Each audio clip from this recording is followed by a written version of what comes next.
नमस्कार दोस्तों, मैं संतोष कुमार सिन्हा आप सबका स्वागत करता हूं अपने यूट्यूब चैनल में जिसका नाम है स्टॉक लर्निंग। दोस्तों, जैसा कि आज टाटा पावर और अदानी पावर दोनों का प्राइस ऑलमोस्ट सेम है। दोनों 100 रुपये पे ट्रेड कर रहे हैं, 101 रुपया 104 रुपया के आसपास दोनों स्टॉक ट्रेड कर रहे हैं। और अदानी पावर भी काफ़ी तेज़ी से बढ़ता हुआ टाटा पावर के शेयर प्राइस के बराबर आ गया है।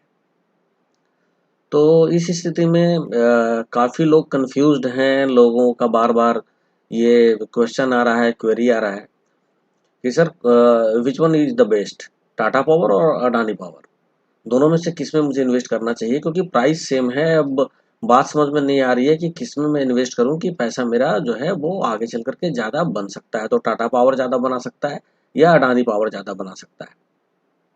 तो काफ़ी लोगों को मैंने रिप्लाई भी किया था, मगर फाइनली मैंने ये सोचा कि चलो इसके ऊपर मैं एक छोटा सा वीडियो बना देता हूँ और थोड़ा सा इसका फंडामेंटल वगैरह देख लेते हैं दोनों कंपनी का, टाटा पावर का भी और अडानी पावर का भी, और वो डिस्कस कर लेते हैं। उसके बाद देखते हैं कि कौन सा स्टॉक जो है वो हमारे लिए अच्छा रहेगा लॉन्ग टर्म में या शॉर्ट टर्म में। तो मैंने कुछ फिनेंशियल डेटा निकाला है दोनों कंपनी का, जो मैं आपके सामने डिस्कस करूंगा। तो देखिए, अडानी पावर और टाटा पावर का जो करंट प्राइस है आज, यानी ये 24 मार्च का प्राइस मैं ले रहा हूँ। तो अडानी पावर 104 रुपये पे क्लोज हुआ है और टाटा पावर 101 रुपये पे क्लोज हुआ है। तो आप यहाँ पे देखेंगे कि दोनों का प्राइस ऑलमोस्ट सेम है, 3 रुपये का डिफरेंस है। मार्केट कैप की अगर हम बात करें तो अडानी पावर का मार्केट कैप 40,247 करोड़ का है और टाटा पावर का मार्केट कैप 32,353 करोड़ का है। तो इस हिसाब से ये अडानी पावर एक बड़ी कंपनी लग रही है। अगर शेयर के फेस वैल्यू की बात करें तो शेयर की फेस वैल्यू में 10 रुपया फेस वैल्यू है अडानी पावर के शेयर का और 1 रुपया फेस वैल्यू है टाटा पावर का। तो यहाँ पर भी अडानी पावर जो है वो बाजी मार ले जाता है टाटा पावर से। 52 वीक हाई की बात करूं तो अडानी पावर ने 107 रुपये का हाई बनाया है और टाटा पावर ने 115 रुपये का हाई बनाया है। तो ये बहुत ज़्यादा डिफरेंस नहीं है, तो दोनों ऑलमोस्ट सेम ही है। 52 वीक लो की बात करें तो अडानी पावर ने 25 रुपये 60 पैसे का लो बनाया है और टाटा पावर ने 27 रुपये का लो बनाया था। तो ये भी दोनों जो है बराबर ही हैं। तो इनका अगर हम 52 वीक हाई और लो देखें तो इसमें इनका बहुत ज़्यादा वेरिएशन नहीं है। स्टॉक पी की बात करें तो अडानी पावर का स्टॉक पी अवेलेबल नहीं है, टाटा पावर का 34.9 है। तो जब डेटा ही अवेलेबल नहीं है अडानी पावर का तो यहाँ पे हम कुछ कंपेरिजन कर नहीं सकते। इंडस्ट्रीज पी तो पावर सेक्टर से है तो आप दोनों का इंडस्ट्री पी तो सेम ही होगा 18.9। लेटेस्ट क्वार्टर में जो ईपीएस है अगर हम उसकी बात करें तो अडानी पावर का जो ईपीएस है वो निगेटिव है, वो -0.75 है, जबकि टाटा पावर का जो ईपीएस है वो पॉजिटिव है, वो 78 पैसे का है। तो ईपीएस के मामले में टाटा पावर जो है वो यहाँ पे जो है वो विन करता है अडानी पावर के ऊपर। तो फिर हम आगे बात करें बुक वैल्यू की तो अडानी पावर का बुक वैल्यू है 30 रुपया और टाटा पावर का बुक वैल्यू है 68 रुपया 10 पैसा।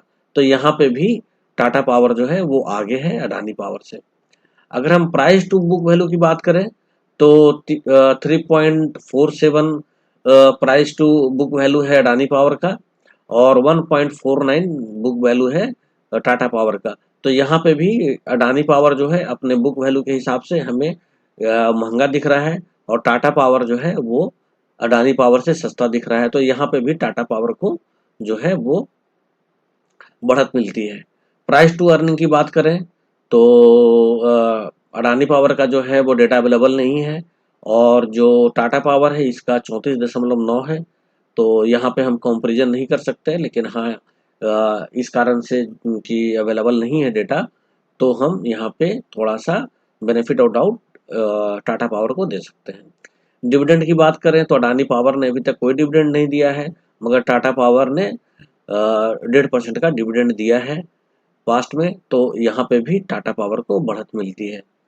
आरओसी की बात करें तो अडानी पावर का आरओसी 8.22% है और टाटा पावर का जो आरओसी है वो 7.53% है।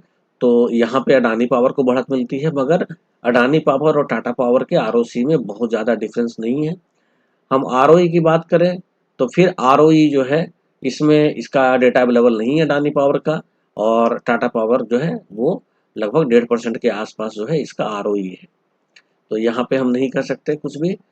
जो डेप्थ की बात करें तो अडानी पावर पे 51,341 करोड़ का डेप्थ है, और टाटा पावर पे 44,071 करोड़ का डेप्थ है। तो यहाँ पे भी टाटा पावर जो है वो कम डेप्थ के कारण जो है अडानी पावर से थोड़ा बढ़त हासिल करता है। डेप्ट टू इक्विटी रेशियो बोले तो 4.43 का डेप्ट टू इक्विटी है रेशियो इसका अडानी पावर का, और टाटा पावर का 2.03 है। तो यहाँ पर भी जो टाटा पावर है वो अडानी पावर से आगे निकलता है। हम रिजर्व की बात करें तो अडानी पावर के पास 7,734 करोड़ का रिजर्व है, जबकि टाटा पावर के पास 21,442 करोड़ का रिजर्व है। यानी कि अडानी पावर से 3 गुना ज़्यादा रिजर्व जो है वो टाटा पावर के पास है। तो यहाँ पे क्लियरली टाटा पावर फिर से एक बार विन करता है।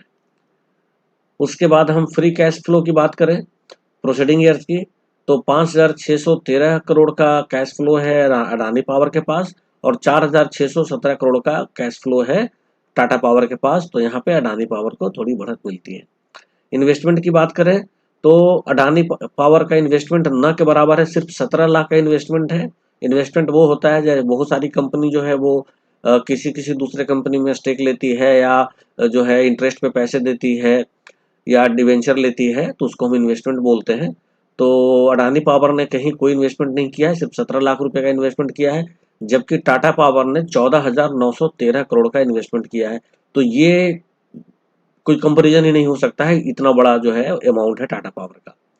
हम क्वार्टरली इंटरेस्ट की बात करें तो अडानी पावर के ऊपर जो लोन है उस लोन के अगेंस्ट जो इंटरेस्ट जाता है क्वार्टरली वो 1223 करोड़ का जो है इंटरेस्ट जाता है, जबकि टाटा पावर के पास सिर्फ 966 करोड़ का जाता है। तो यहाँ पे भी टाटा पावर जो है वो क्लियरली विन करता है अडानी पावर से। उसके बाद हम प्रमोटर होल्डिंग की बात करें तो अडानी पावर के पास 75% का प्रमोटर होल्डिंग है, और इसके टाटा पावर के पास 46.8% का प्रमोटर्स होल्डिंग है। तो यहाँ पे अडानी पावर के पास प्रमोटर्स होल्डिंग तो ज़्यादा है, मगर अगर हम प्लेस्ड की बात करें तो अडानी पावर का उसमें से 29% जो शेयर है प्रमोटर्स का वो गिरवी रखा हुआ है, जबकि टाटा पावर का सिर्फ 2.5% शेयर ही प्लेस्ड है। तो यहाँ पे भी टाटा पावर बहुत आगे है अडानी पावर से। उसके बाद हम जब प्रमोटर्स होल्डिंग की बात करें तो एक साल में अडानी पावर के प्रमोटर्स ने अपने होल्डिंग में कोई चेंज नहीं किया है, और लेकिन टाटा पावर ने अपने होल्डिंग टाटा पावर के प्रमोटर्स ने अपने होल्डिंग को 10% से बढ़ाया है। यहाँ पे भी टाटा पावर आगे निकलता है। अगर DII की होल्डिंग की बात करें तो अडानी पावर में DII के पास सिर्फ जो है वो 7.32% की होल्डिंग है, जबकि टाटा पावर में DII ने 23.7% का जो है वो अपना स्टेक लिया है। तो यहाँ पे भी टाटा पावर आगे निकलता है। हम FII के होल्डिंग की बात करें तो अडानी पावर में सिर्फ 11.6% का FII का होल्डिंग है, जबकि टाटा पावर में 12.4% का होल्डिंग है। कोई बहुत ज़्यादा अंतर तो नहीं है, फिर भी ज़्यादा है। तो आपको पता है कि जब DII और FII की अगर होल्डिंग जिस भी स्टॉक में ज़्यादा होता है तो उस स्टॉक को हम कह सकते हैं कि वो एक अच्छा स्टॉक है, तभी FII और DII उसके अंदर उतनी होल्डिंग ले रहे हैं। पब्लिक होल्डिंग की बात करें तो पब्लिक होल्डिंग बहुत ही कम है अडानी पावर के ऊपर। अडानी पावर में ये सिर्फ 6.14% का है, और टाटा पावर में 16.18% का है। तो यहाँ पे मैं ये बताना चाहूँगा कि आमतौर पे जब कम पब्लिक होल्डिंग होता है किसी भी स्टॉक में, तो मार्केट में जो है वो फ्री फ्लॉट शेयर कम होते हैं, तो वो शेयर जो है वो अगर ऊपर भागना होता है तो वो शेयर जल्दी जो है शेयर का प्राइस ऊपर भागता है, जबकि जो जहाँ पे ज़्यादा पब्लिक के पास होल्डिंग होती है वहाँ पे शेयर प्राइस धीरे धीरे ऊपर जाता है। मगर जहाँ पे कम पब्लिक होल्डिंग होती है वहाँ पे जो ऑपरेटर्स हैं उनको मैनिपुलेट करने का अपॉर्चुनिटी बहुत ज़्यादा मिलता है, और ज़्यादा पब्लिक होल्डिंग वाले शेयर में ऑपरेटर्स को मैनिपुलेट करने का अपॉर्चुनिटी थोड़ा कम मिलता है। तो इस चीज़ को भी आप समझेंगे। अब इसके बाद थोड़ा सा हम ये देखेंगे कि अडानी पावर जो है वो क्या कर रही है और टाटा पावर क्या कर रही है। तो अडानी पावर के बारे में तो हमें पता है कि अडानी पावर जो है वो पूरी तरीके से उसका जो पावर जनरेशन जो होता है, जो कैपेसिटी है वो थर्मल में है।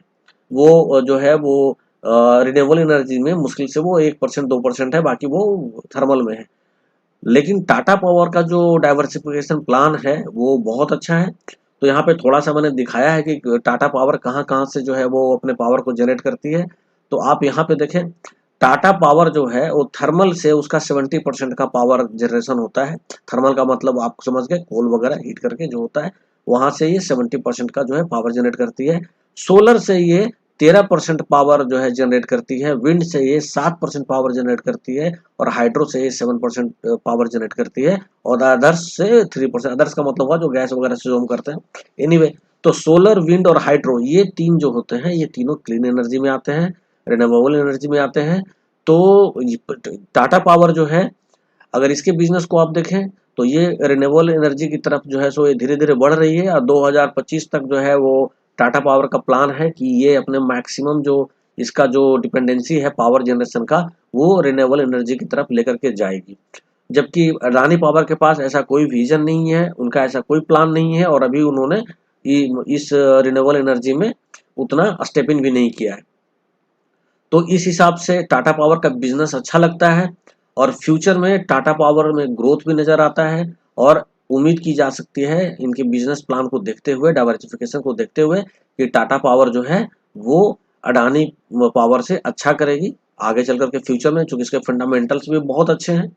ये ऑलमोस्ट जो है वो 90% फंडामेंटल्स के जो भी पॉइंटर्स होते हैं उन सब में ये अडानी पावर से आगे भी है। प्लस इसका बिजनेस प्लान जो है वो भी अडानी पावर से अच्छा है। और जो सबसे बड़ी बात है वो ये है कि टाटा पावर जो है वो इलेक्ट्रिक व्हीकल्स के लिए, आप सबको पता है कि वो चार्जिंग स्टेशन भी इंस्टॉल करने जा रही है। तो ये भी एक रेवेन्यू जनरेशन का एक बहुत बड़ा जो है वो सोर्स होगा इसका, टाटा पावर का। तो इन सब चीज को देखते हुए मुझे लगता है कि शॉर्ट टर्म में अदानी पावर, भले ही इसके अंदर चूंकि अदानी पावर के अंदर जो मूवमेंट आता है या अदानी के किसी भी शेयर में, अदानी ग्रुप के, तो आपको पता है कि कोई भी एक स्टॉक जो है आगे बढ़ता है तो अदानी ग्रुप के सारे स्टॉक आगे बढ़ते हैं। लेकिन जो अगर हम टाटा पावर और अदानी ग्रीन का कंपैरिजन करते तो वो कंपैरिजन जो है वो ज़्यादा अच्छा होता है, क्योंकि अदानी ग्रीन जो है वो रिन्यूएबल एनर्जी में काम करती है। तो हम उनके पास क्या प्रोजेक्ट है, क्या कैपेसिटी है, क्या सोर्स ऑफ जनरेशन है, ये सब हम बात करते हैं। लेकिन जहां तक अदानी पावर और टाटा पावर के कंपैरिजन की बात है तो यहाँ पे टाटा पावर क्लियरली जो है वो विन करता है अदानी पावर से। ये मुझे समझ में आया जो मैंने इसका एनालिसिस किया। और टाटा पावर को जो चार्जिंग स्टेशन का जो इनका जो प्लान है और जो इनको ऑर्डर्स वगैरह मिल रहे हैं टाटा पावर को, तो ये इनमें इनको और आगे लेकर के जाएगा। तो मेरे हिसाब से शॉर्ट टर्म में अगर आपको अदानी पावर भले कुछ पैसा दे सकता है, आपके पैसे को बढ़ा सकता है, मगर लॉन्ग टर्म में या ज़्यादा लंबे रेस का घोड़ा टाटा पावर ही होगा। इसलिए लॉन्ग टर्म प्रोस्पेक्टिव से मैं टाटा पावर को ही रिकमेंड करूंगा। ये ऐसा मेरा मानना है। बाकी आपको किस स्टॉक में पैसा लगाना है ये आप अपने विवेक और बुद्धि से इसके ऊपर जो है वो विचार करके लगाएंगे। और अगर आपके कोई फंड मैनेजर या कोई फिनेंशियल एडवाइजर हो तो आप उनसे कंसल्ट करके ही किसी भी स्टॉक को खरीदेंगे। और ये एनालिसिस करने के बाद मैंने सिर्फ ये नॉलेज शेयर करने के लिए आप लोगों के साथ ये वीडियो बनाया है। मैं इसमें कोई रिकमेंड नहीं कर रहा हूँ टाटा पावर या अदानी पावर को के स्टॉक में अपनी होल्डिंग बनाने के लिए। और मेरा ईमेल आईडी है stk.learning@gmail.com। इस ईमेल आईडी पे आप मुझे कम्युनिकेट कर सकते हैं और कोई क्वेरी पूछ सकते हैं। मैं कोशिश करूंगा आपके क्वेरी का जवाब देने का। इसी के साथ मुझे आज्ञा दीजिए। नमस्कार, जय हिंद, जय भारत, वंदे मातरम।